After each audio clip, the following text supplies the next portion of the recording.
Basa mula sa mga gawa, chapter 22, verse 1 to 30. Mga kapatid at mga magulang, pakinggan muna ninyo ang sasabihin ko bilang pagtatanggol sa aking sarili. Nang marinig ng mga tao na nagsalita siya sa wikang Hebreo, lalo silang tumahimik at nagpatuloy si Pablo sa pagsasalita. Ako isang Hudiyong ipinanganak sa Tarsus na sakop ng Cilicia, pero lumaki ako rito sa Jerusalem. Dito ako nag-aral at naging guro ko si Gamaliel. Sinanay akong mabuti sa kautusan na sinunod din ng ating mga ninuno. Gaya ninyo ngayon, masigasig din akong naglingkod sa ating Diyos. Inusig ko at sinikap na patayin ang mga sumusunod sa pamamaraan ni Jesus. Hinuli ko sila at ikinulong lalaki man o babae. Ang punong pari at ang lahat ng miyembro ng korte ng mga Hudiyo ay makapagpatunay sa lahat ng sinasabi ko. Sila mismo ang nagbigay sa akin ng sulat para sa mga kapatid nating Hudiyo doon sa Damascus. At sa bisa ng sulat na iyon, pumunta ako sa Damascus para hulihin ang mga sumasampalataya kay Jesus at dalhin pabalik dito sa Jerusalem para parusahan. Tanghaling tapat na noon at malapit na kami sa Damascus, biglang kumislap sa aming paligid ang isang nakakasilaw na liwanag mula sa langit. Napasubsob ako sa lupa at may narinig akong tinig na nagsasabi sa akin, "Saulo, Saulo, bakit mo ako inuusig?" Nagtanong ako, "Sino po kayo?" Sumagot ang tinig, "Ako'y si Jesus na taga Nazaret na iyong inuusig." Nakita ng mga kasama ko ang liwanag pero hindi nila narinig ang boses na nagsasalita sa akin. At nagtanong pa ako, "Ano ang gagawin ko, Panginoon?" At sinabi niya sa akin, "Tumayo ka at pumunta sa Damascus at sasabihin sa iyo roon ang lahat ng iyong gagawin." Nabulag ako sa tindi ng liwanag, kaya inakay ako ng aking mga kasama papuntang Damascus. Doon sa Damascus may isang tao na ang pangalan ay Ananias. May takot siya sa Diyos at sumusunod sa kautusan. Iginagalang siya ng mga Hudiyong naninirahan doon. Pumunta siya sa akin at sinabi, "Kapatid na Saulo, makakakita ka na." Noon din ay gumaling ako at nakita ko si Ananias. Sinabi niya sa akin, "Pinili ka ng Diyos ng ating mga ninuno para malaman mo ang kalooban niya at para makita mo at marinig ang boses ng matuwid na si Jesus. Sapagkat ipapahayag mo sa lahat ng tao ang iyong nakita at narinig. Ngayon, ano pa ang hinintay mo?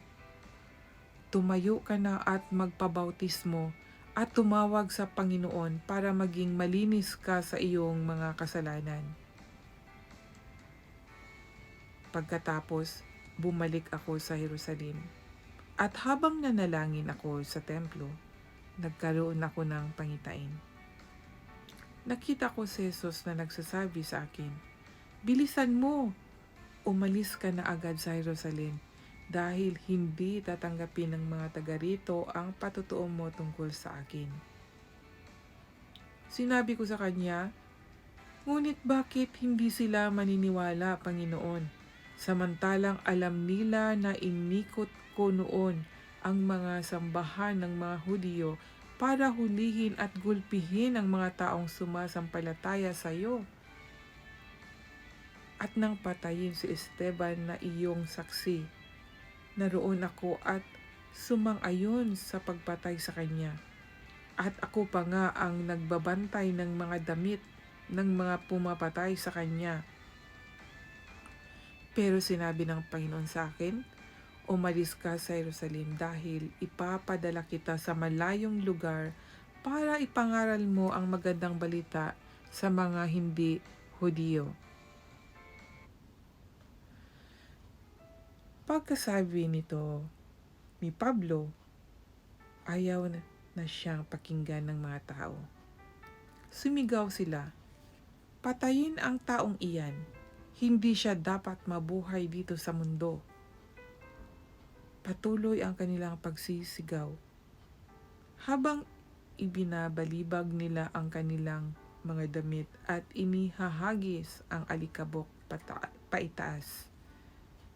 Kaya inuutos ng commander sa kanyang mga sundalo na dalhin si Pablo sa loob ng kampo at hagupitin para ipagtapat niya ang kanyang nagawang kasalanan. Gusto niyang malaman kung bakit ganoon na lamang ang sigawan ng mga tao laban sa kanya. Nang iginagapos na nila si Pablo para hagupitin, sinabi niya sa kapitan na nakatayo roon, naaayon ba sa batas na hagupitin ninyo ang isang Romano kahit hindi pa napatunayang may kasalanan siya? Nang marinig ito ng kapitan, pumunta siya sa commander at sinabi, ano itong ipinagagawa mo? Romano pala ang taong iyon. Kaya pumunta ang commander kay Pablo at nagtanong, Romano ka ba? Opo, sagot ni Pablo. Sinabi ng commander, ako rin ay naging Romano sa pamamagitan ng pagbayad ng malaking halaga. Sumagot si Pablo, pero ako'y isinilang na isang Romano. Umurong agad ang mga sundalo na mag-iimbestiga sana sa kanya. Natakot din ang commander dahil ipinagapos niya si Pablo gayong isa pala siyang Romano.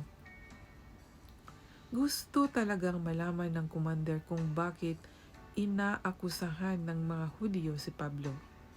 Kaya kinabukasan, ipinatawag niya ang mga namamahalang pari at ang lahat ng miyembro ng korte ng mga Hudyo. Pagkatapos, ipinatanggal niya ang kadina ni Pablo at iniharap siya sa kanila. So, hanggang dyan po natapos ang aking pagbabasa mula po sa mga gawa, chapter 22 verse 1 to 30 po. Ang gandang istorya po about kay Paul, no? Kung paano po niya natagpuan ng ating Diyos Panginoon. Kung paano po siya kinausap. At yung milagro po na kanyang naranasan, ayun po ang kanyang ikinikwento sa talatang ito. At hindi lang po dyan, hindi lang po nagtatapos sa istorya ni Paul, kundi kahit ngayon po sa ating henerasyon ay marami pong nagpatotoo na yun nga, kanilang nakita si Jesus Christ, na nagmilagro sa kanila si Jesus Christ. Hindi po yan huminto mga kaibigan, dahil ang gusto po ng ating Diyos Panginoon na malalaman ang katotohanan tungkol po sa Kanya. Kaya walang makapagpigil, walang makapagpigil. Atin pong bulay-bulayin ang mga salita na nasa Bible po. At comments po kayo pag meron po kayong naunawaan or join me during my live. At salamat po sa inyong lahat. Hanggang dito na lang po. Thank you so much sa inyo. God bless you. God bless you po to all of you.